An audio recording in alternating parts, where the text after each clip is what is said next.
随着苹果秋季发布会的临近，关于 iPhone 3这款新机的爆料也变得越来越多，而且其中绝大部分都是好的方面。例如，与 iPhone 12系列相比， iPhone 3的信号质量和续航水平都将得到明显的提升，不会再让果粉们遇到同样的问题和困扰。除此之外，就在近日 iPhone 3再传出好消息，苹果供应链透露，今年新 iPhone 的产量将会达到9000万部，相较于去年的 iPhone 12的7500万部预期，整整提升了 20%。 这意味着在苹果看来， iPhone 3系列比 iPhone 12卖的会更好，上调产量是为了保证充足的备货。大家都知道，去年的 iPhone 12虽然一开始并不被外界看好，甚至还有媒体表示它是苹果有史以来最差劲的一系列机型，但是当苹果不断的降低 iPhone 12价格时，这款手机的销量就开始一路攀升。截止到今年7月份，其全球总销量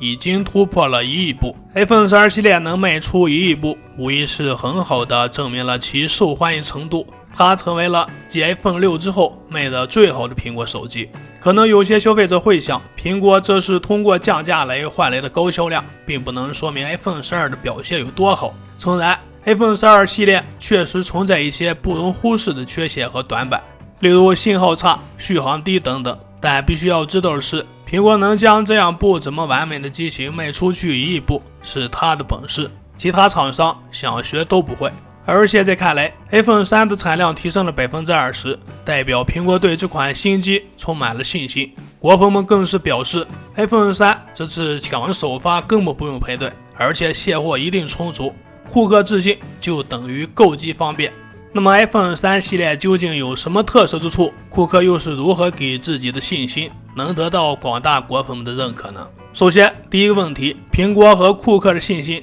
当然是源自于 iPhone 3这款手机本身。他们认为今年的 iPhone 3要比去年的 iPhone 12更加出色，所以销量也会相应的变高。前段时间，苹果 CEO 库克曾公开宣传 iPhone 13，其表示这款新机绝对不会让果粉们失望。虽然库克没有透露任何与 iPhone 3有关的信息，只是说了这么一句话，但是从中不难看出库克溢于言表的兴奋，所以 iPhone 3的实际表现肯定不会太差。再加上 iPhone 12已经备受吐槽了，如果苹果真的听取了用户的意见， iPhone 3就不会重蹈覆辙了。其次，第二问题， iPhone 3可以说是今年最值得期待的一款高端手机。性能方面， iPhone 3搭载了 A15 处理器和 iOS 15系统，无论是日常使用还是娱乐游戏都毫无压力。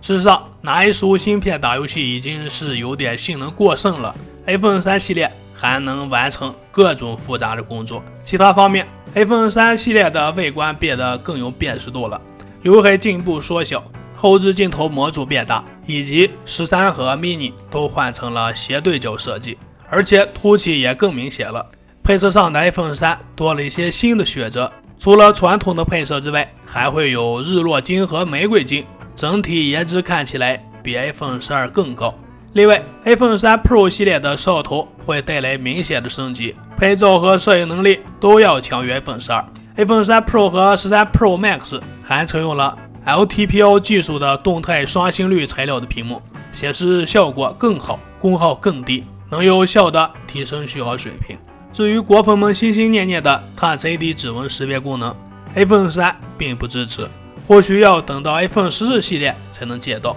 总之一句话， iPhone 3系列要优于 iPhone 12系列，买它肯定不会吃亏。最后，第三个问题还真不好回答，因为谁也不知道果粉们到底是怎么想的。如果他们已经买了 iPhone 12，那么大概率就不会再购买 iPhone 13了。当然，也不排除以旧换新的可能性，但假如 iPhone 3的价格很有吸引力，就算 iPhone 12在手，果粉们也会继续支持苹果的。最后，苹果之所以提升 iPhone 3系列的产量，就是因为对这款新机充满了信心。苹果的自信也是源自于 iPhone 3系列本身的表现。至于 iPhone 3系列能否满足苹果和果粉们的期待，还要等发布之后才知道。希望这一次苹果能让消费者们眼前一亮。好了，以上就今天的全部内容，欢迎关注、点赞和留言互动，下期内容我们再见。